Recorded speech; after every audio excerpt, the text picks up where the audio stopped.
Alrighty, we're live for the first F1 preview of 2026. I'm joined with Matt again. Matt, how are you, mate? I'm good, mate. I'm good. Yourself? Yeah, real good. Good to see lots of change happening in F1, mate. We've got plenty to talk about today and plenty to look forward to over the next couple of months before they actually get on the racetrack in a race format. Yeah. Where do we begin, mate? There's plenty to talk about. There's so much to talk about going into this season. Obviously, 2026 is the year where everything changes. Cars, engines, new teams, one new driver, some coming back as well, some much loved as well. They've certainly got big fan bases. So 2026 could be a hugely unpredictable year this year for once. Absolutely, and I guess that's what makes it so exciting. Like you look back at when we've had changes before, where they've gone to the hybrids, and there's been massive change, hasn't there, amongst the order, and that's what makes it exciting. That's what F1 is looking forward to the most, probably out of this. Is last year we had a domination of McLaren, and previous to that, it's been the Red Bulls, but do you see anyone dominating with the change, or do you think it's just going to be open slather?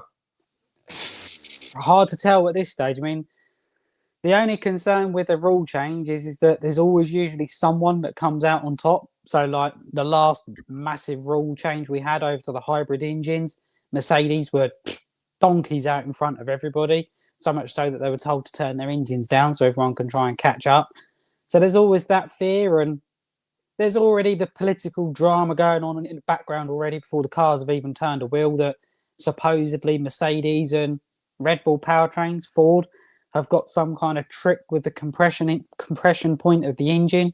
So they may be about 15 to 20 horsepower way ahead of everybody else. And the other manufacturers are already kicking up already. So there's already a little bit of drama, which could force an appeal and a change to the rules before mid-season, because they've got a new rule this year where they can look and try and stop dominance every 12 weeks. Okay. So if someone is way out in front, like you said, with the McLaren, they can just force a bit of a turn down of their engine. That's supposedly the point of it, because what everyone's worried about is if someone came out, like they're saying that, they were saying all year last year that Mercedes are way and above everybody. The concern was that we could end up with the Mercedes cars lapping everybody. So they had it written into the rules that they can look at it every 12 weeks, assess where everybody else is, and then allow the manufacturers that are over a certain percentage, which is yet to be defined, that are too far behind, they'll be able to develop behind the scenes and have a little bit of an allowance in the cost cap so that they can try and catch up a bit. So the mechanisms are there to try and close the field, but the first few races, God knows, it's going to be up in the air. And I think we're going to have a little bit of drama, especially if there's rain, with the new active aero. Yeah, the active aero seems a little bit different, and goodbye DRS. What's your thoughts on that? I have my concerns. I mean, I know they've bought in the active aero because it was kind of a workaround that they had to do because they're worried about the engines running out of puff down the straights. I think the first time we're going to see that fear is going to be later in the season up to Monza.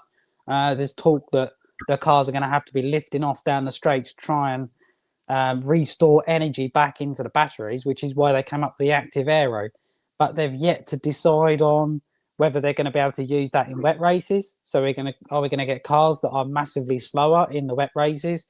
There's fears that they're going to be marginally quicker than a Formula 2 car, but some people say they might be within a couple of seconds of last year's cars. We don't quite know yet, but I think active aero is going to be one of those things that's going to add an element to the more intelligent drivers. So people like Lance Stroll probably aren't going to have much of a hope.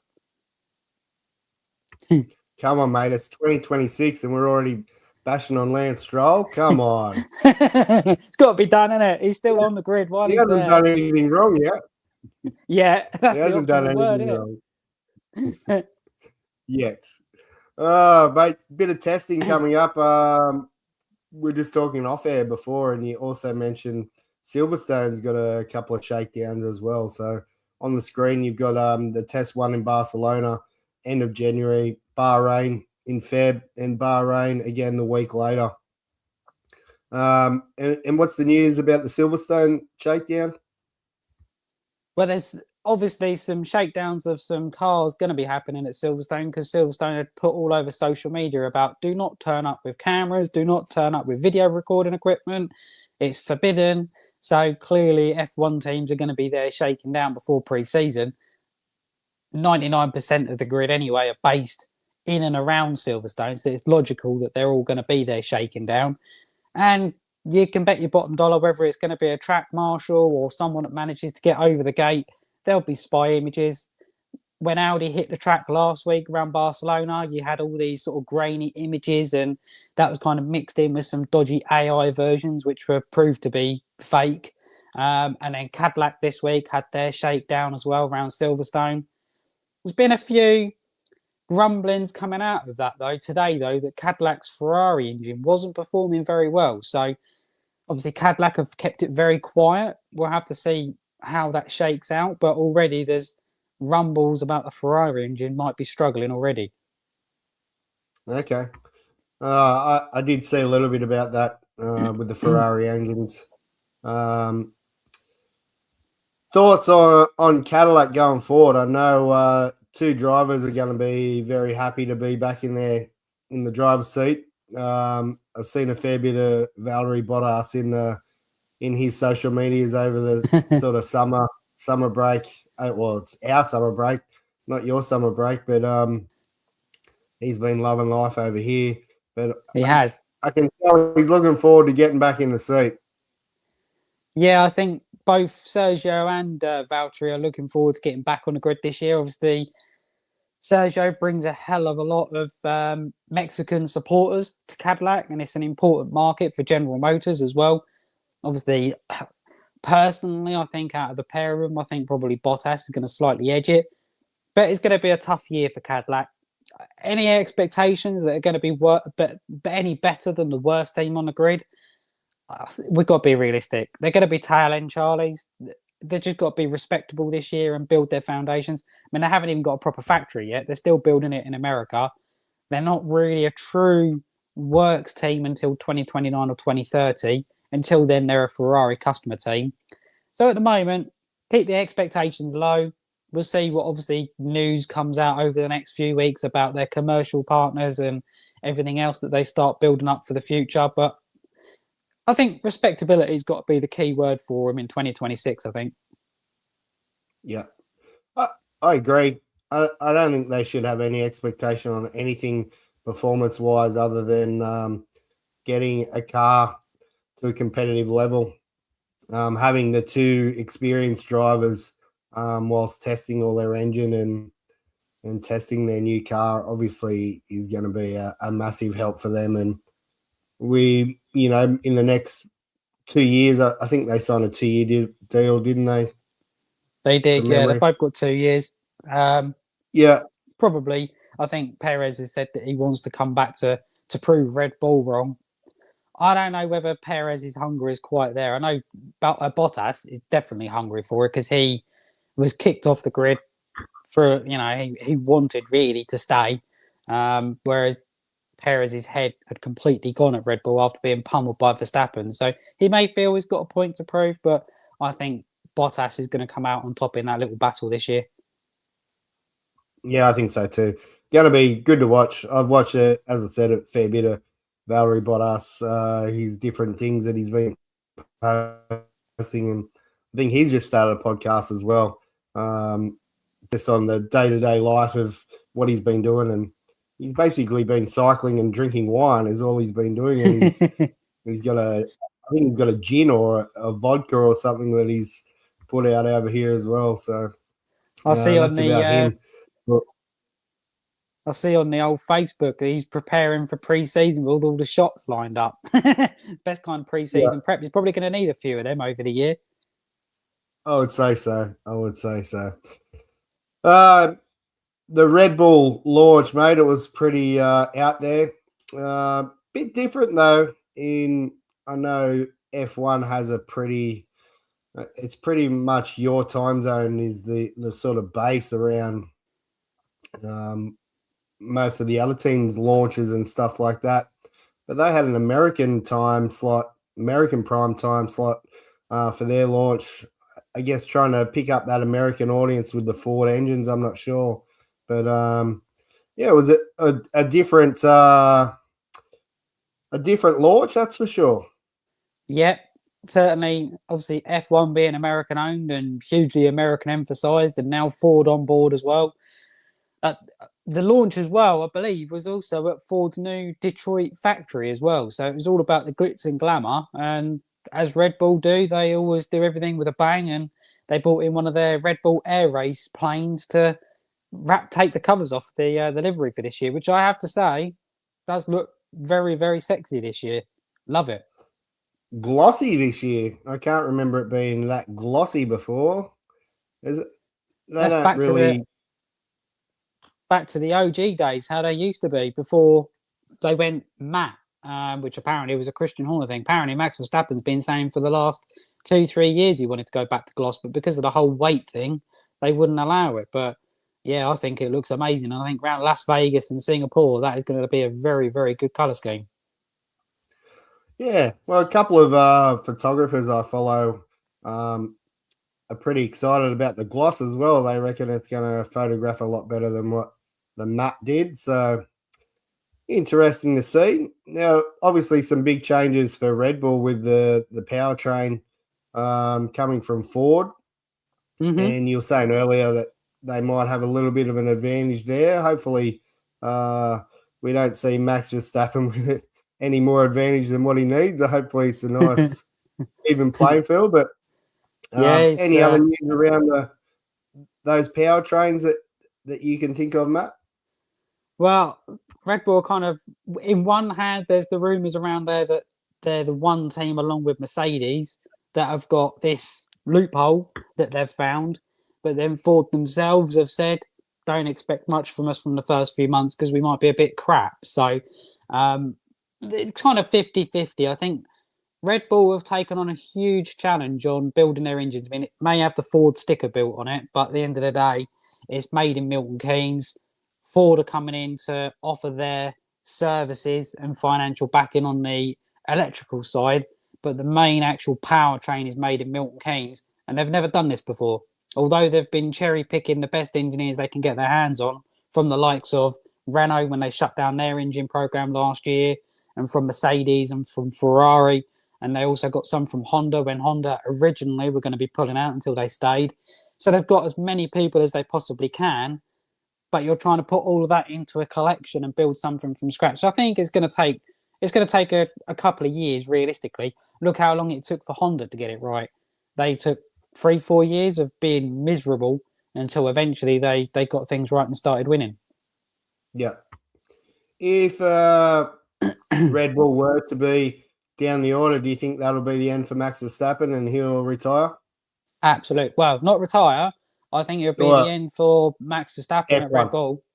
I think personally I think they said that it's a sliding scale last year, and there was all sorts of speculation on where it was. But I think realistically, he has to be top 4 in the Drivers' Championship this year by summer break. Otherwise, he can be released by his contract, and it's inevitable at some point. I think he'll go over to Aston Martin and replace Fernando Alonso. Okay. There you go. Heard it here first. What about the V-Carb? I think they look good. I think I prefer those over the Red Bull car this year. I think they look great. It was a lovely colour scheme last year, so it's nice to see that they've retained it. They've also kept a lot of their backers as well, which is good, especially in the commercial world that's out there at the moment. It's kind of a bit touchy with the world economy, so it's good that they've kept a lot of the sponsors on that car. But yeah, I mean, they're going to obviously always be Red Bull's B team. Can't really expect much from that.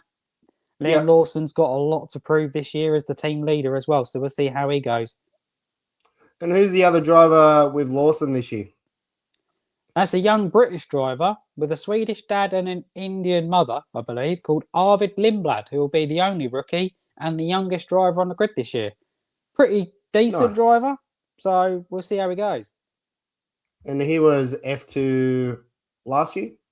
Yeah, he was in F2 last year. I think realistically, they were probably going to keep him in F2 this year as well. But with everything that all happened in the politics of Red Bull and then promoting Isaac Hadjar, there was a seat free and he was next in line. So we know how Red Bull likes to chew him up and spit him out. And Arvid's the next one on the production line. Hopefully for him, mate, he gets a fair run. We looked at last year's debacle with Red Bull, and even people like Jack Doohan not really getting a fair run. I think, what did he have, 2 or 3 races, and he was gone. Yeah. Unfortunately, the highest money winner, the highest money spender there, got the seat. But anyway, Yeah. not to be. Never know though. Doing maybe around the F1 grid this year though, because he's looking like it's not been announced yet. He got announced that he's been released from Alpine this week. Big speculation that he's going to be announced as Haas's reserve driver. So he'll be in and around with a shot potentially at making a comeback, long shot, but making a comeback in 2027. Yeah. Well, for the Aussie in me, I hope he gets a run because it'd be great to see him actually get out and about on the F1 track. Mate, there's a few launches coming up. We just seen the Red Bull one in Detroit now, the Haas one. January 19, Audi the 20th, Honda the 20th, 22nd, Mercedes, Ferrari on the 23rd, Alpine the 23rd, Williams, Cadillac. Oh, the Cadillac is going with a Super Bowl advert. How good's that? So yeah, apparently that's cost them $5 million, that slot. Yep, that's a smart move. I think $5 million is actually cheap for a Super Bowl. They're usually anywhere between 7 and 8, so that's awesome. I think it's only going to be well there. McLaren and Aston Martin. So over the next couple of weeks, we're going to see plenty of different reveals of all the different liveries, and look forward to that. Anyone you're excited for amongst this list? I personally, I want to see a decent Ferrari get revealed this year. I'd like to see Lewis get some decent machinery under him this year. I don't like the way that Lewis's career seems to be going out with a whimper at the moment, and last year was exceptionally tough for the Brit, and he deserves at least to go out winning before he decides to call it quits. So I'm looking forward and positively, hopefully, for a nice, good Ferrari car to be launched. There's already some murmurings about that they might have some trickery around their front suspension, but the people that understand all the technicalities of that would be better at that than me. So I'm looking forward to the Ferrari, but I think the big one, I always like the new teams. I'm looking forward to seeing what the Audi looks like when that gets launched. Their kind of hybrid livery they'd done a few weeks ago was awful, so hopefully it's nothing like that. And it'd be interesting to see what Cadillac launch, because I just like new teams. So all in for more cars on the grid, more entertainment, fill that grid up. There's still 2 more spaces that they could potentially fill yet as well. So hopefully they'll get another team or 2 in as well over the next few years. That's going to be interesting too, as you talk about new teams, how the qualification process will run through Q3, Q2, Q1. Like we've had that pass where the first 5 drop, then the next 5 drop. This year, I think it goes 6, and then the rest. That'll be interesting. Interesting to watch as well. Being a little bit different, a couple more cars on the track, so gonna make just it adds a little bit more jeopardy. Yeah, I guess it puts a bit more perspective on that Q1, whereas before lots of those top drivers just cruise through. They might not be able to this, well, especially with new powertrains. They're not going to be able to just cruise through. It's going to be all go, go, go. It is going to be, and it's all going to be a little bit of a suck it and see as well with these new rules, because no one really knows at the moment how these new engines are going to go. So where's going to be the best place to deploy your batteries, where's going to be because you're unrestricted on where you use your active aero. So it's not like with the DRS where you've got activation points. So if you want to dump it down one straight and someone else doesn't, then you can just slipstream them.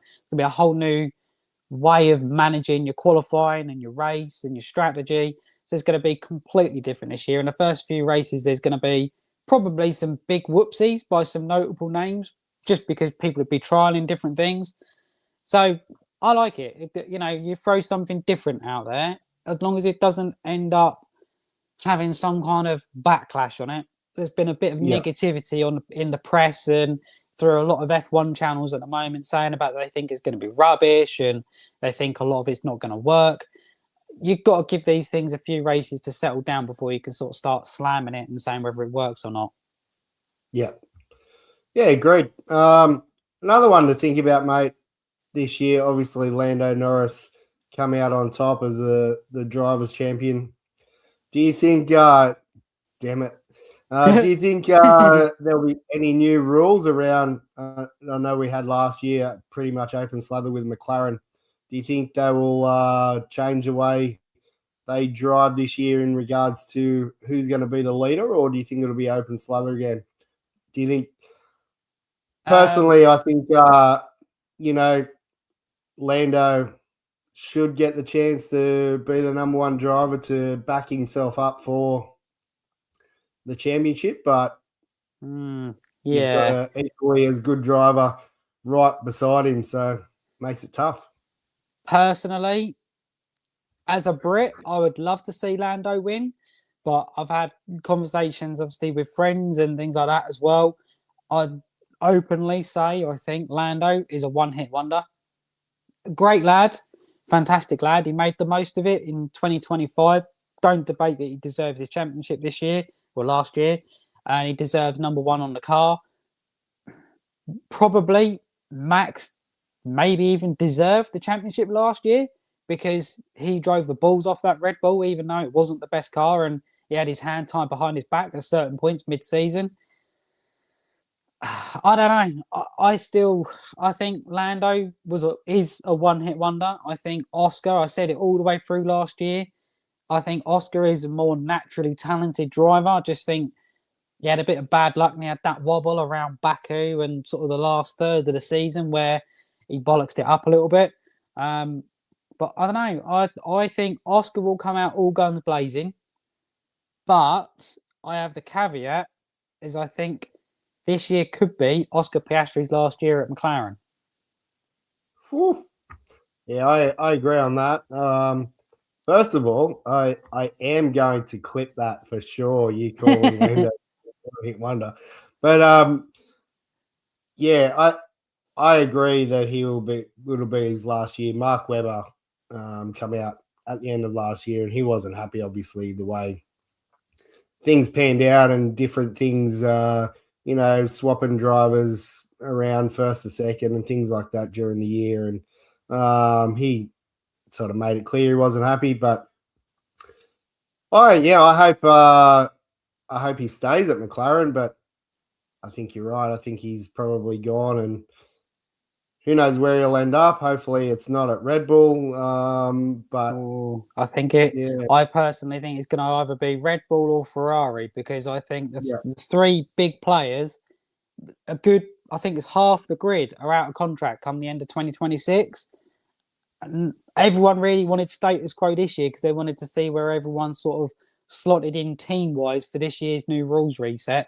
But I think the three big players this year's driver market is going to be Max, if he goes from Red Bull, and where does he go?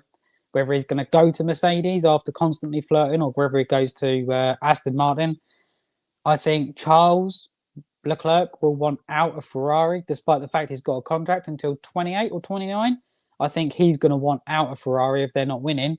And then I think Oscar will take what's left. I think he'll either jump to Ferrari or he'll jump to Red Bull to replace one or the other. That's my prediction for what it's worth. There you go.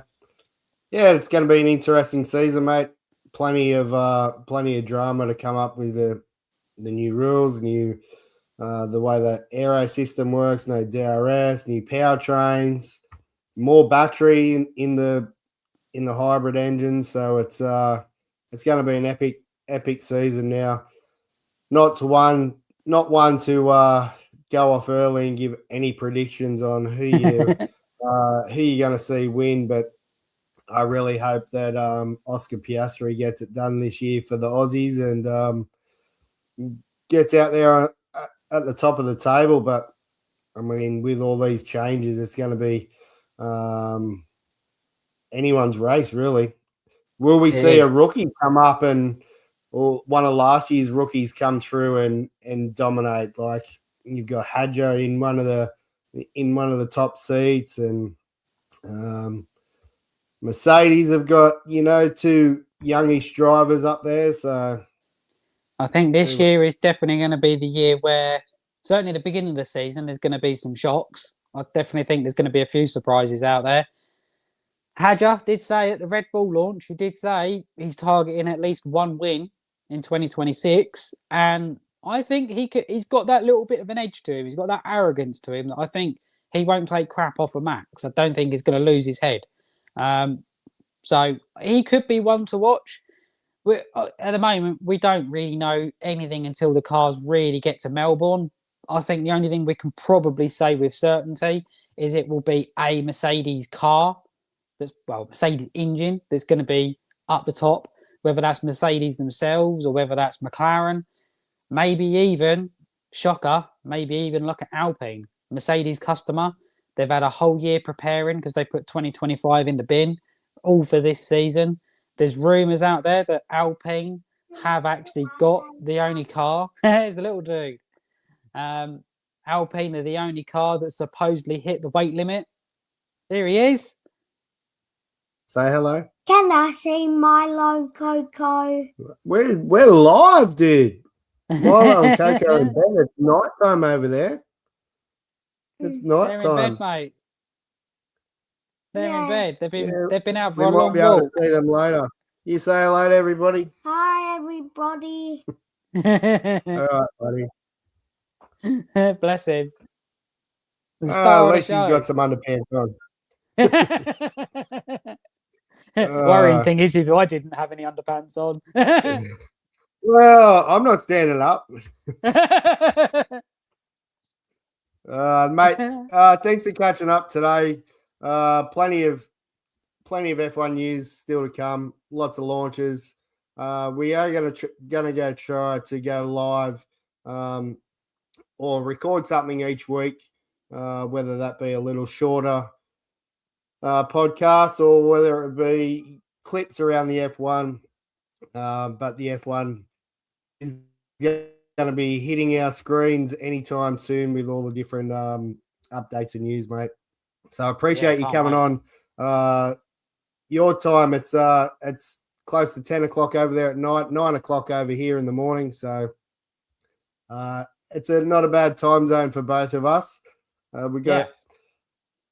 Hopefully, we'll put this out there a bit earlier and give some people some notice so they can jump online. We had a few jump on late there, so I appreciate those that jumped on from Facebook and YouTube. But other than that, mate, anything else you want to talk about before we go with F1 news? No, I think we've covered it all, really. It's just we'll see what happens now in pre-season next week. It all starts kicking off. I'm sure news will start filtering through, even though the press aren't allowed to be there. And there'll be, I'm sure, stories of people having drama and breaking down. There is rumours of that at least one team won't be at the first test. They're not saying who, but there's talk that one team won't be there. They're focusing on Bahrain instead. So obviously not Cadillac, so that's a good thing. And we'll see how it all shakes out. And the big news to look out for this week, maybe Peter Bonington could be Lewis Hamilton's race engineer at Ferrari. That could be a little bit of a news snippet that's about to be announced because Riccardo Adami has been pushed out. Hamilton's got his way. He's got his own race engineer for next year that he wants. So could it be Bono being reunited? But other than that, I'll leave it there. Awesome. Well, that'll be some interesting news, and hopefully that pops out early in the week so we can check it out. All right, mate. Appreciate the time. Take it easy, and we'll talk to you again soon. Yes, mate. See you soon.